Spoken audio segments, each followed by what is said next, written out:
নমস্কার বন্ধুরা, তিন দিদির হেসেলের আরো একটা নতুন এপিসোডে আপনাদেরকে স্বাগত জানাই।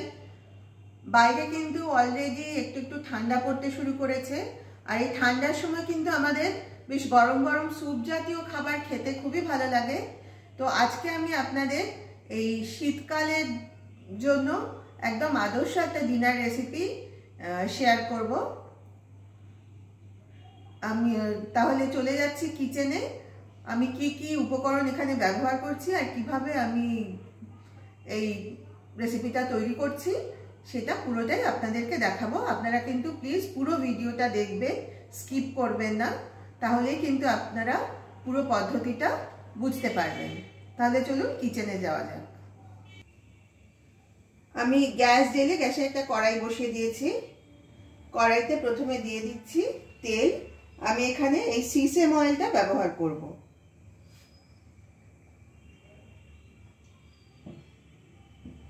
সামান্য পরিমাণেই তেল দিলাম।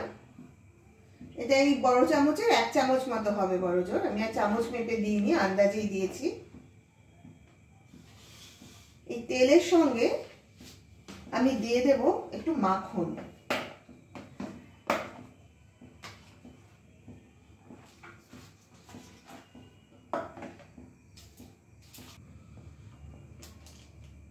কড়াইয়ের মধ্যে মাখনটা দিয়ে দিলাম।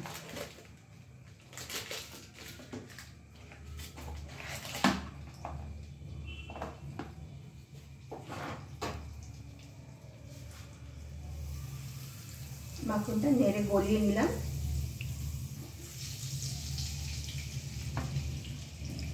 এখানে আমি একটা মিডিয়াম মাপের পেঁয়াজ ছোট ছোট করে কুচো করে রেখেছি। নিয়েছি 1 ইঞ্চি মতো আদা, সেটাও ছোট ছোট কুচি করে রেখেছি। আর এই 12 থেকে 14টা মতো রসুনের কোয়া কুচিয়ে রেখেছি।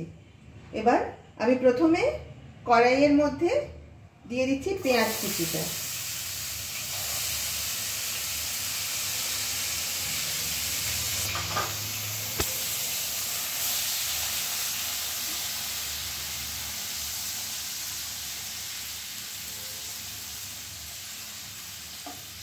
আঁচটা কিন্তু আমি মিডিয়ামে রেখেছি। 1 মিনিট মতো পেঁয়াজটা নেড়ে নিয়ে আমি কুচিয়ে রাখা আদা আর রসুনটা কড়াইতে দিয়ে দেব।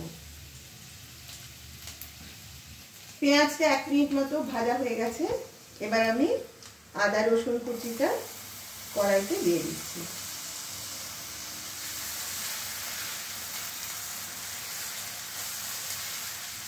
এটাও প্রথমে এই 1 থেকে 2 মিনিট মতো সময় এগুলো ভেজে নেব, যাতে আদা রসুনেরও কাঁচা গন্ধটা চলে যায়।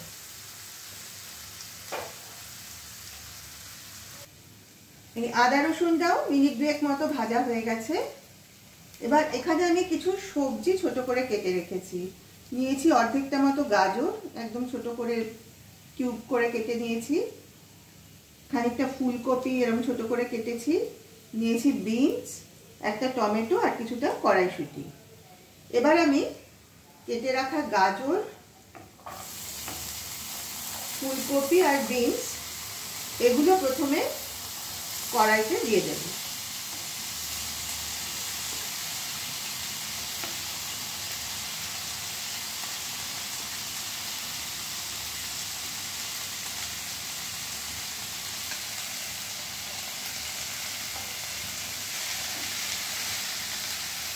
একটু ভালোভাবে নেড়ে দেবো।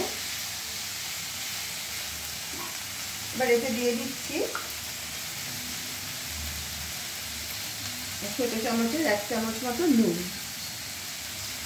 পরে আরো কিছু জিনিস এখানে যোগ করব, তারপরে নুনটা একবার টেস্ট করে দেখে নিতে হবে, যদি প্রয়োজন হয় আরেকটু নুন তখন যোগ করব। এখন এই উপকরণগুলো আমি 5 মিনিট মতো কম আঁচে কড়াইটা ঢাকা দিয়ে একটু ভেজে নেব। কড়াইতে ঢাকা দিয়ে রাখলাম, আঁচটা এখন কমিয়ে দিয়েছি। এই অবস্থায় 5 মিনিট রেখে দেব। 5 মিনিট হয়ে গেছে। এবার আমি এই কেটে রাখা টমেটো আর এই কড়াইশুঁটিটা কড়াইতে দিয়ে দিচ্ছি। আমি কিন্তু এখানে ফ্রোজেন কড়াইশুঁটি ব্যবহার করেছি। এখন কিন্তু বাজারে ফ্রেশ কড়াইশুঁটিও পাওয়া যাচ্ছে, আপনারা চাইলে অবশ্যই সেটা ব্যবহার করতে পারেন। এর সঙ্গে দেব এই যে আমি কিছুটা বোনলেস চিকেন ছোট করে কেটে নুন দিয়ে সেদ্ধ করে রেখেছিলাম, সেটা আমি দিয়ে দিচ্ছি কড়াইতে।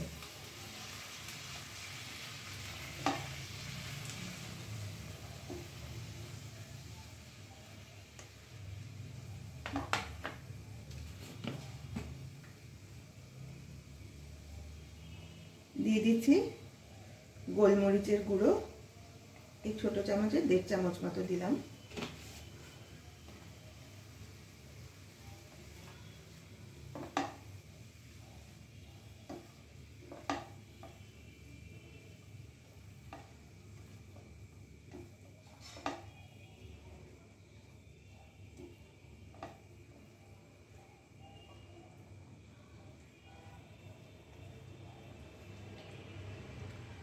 আবার আমি 2 মিনিট মতো কম আঁচে এটা রেখে দেব, তারপর এতে জল দেব।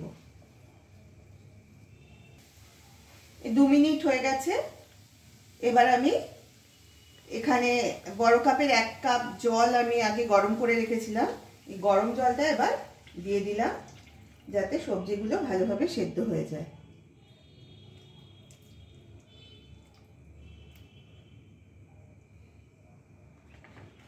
জল আরেকটু লাগবে, আরো হাফ কাপ মতো জল আমি অ্যাড করব।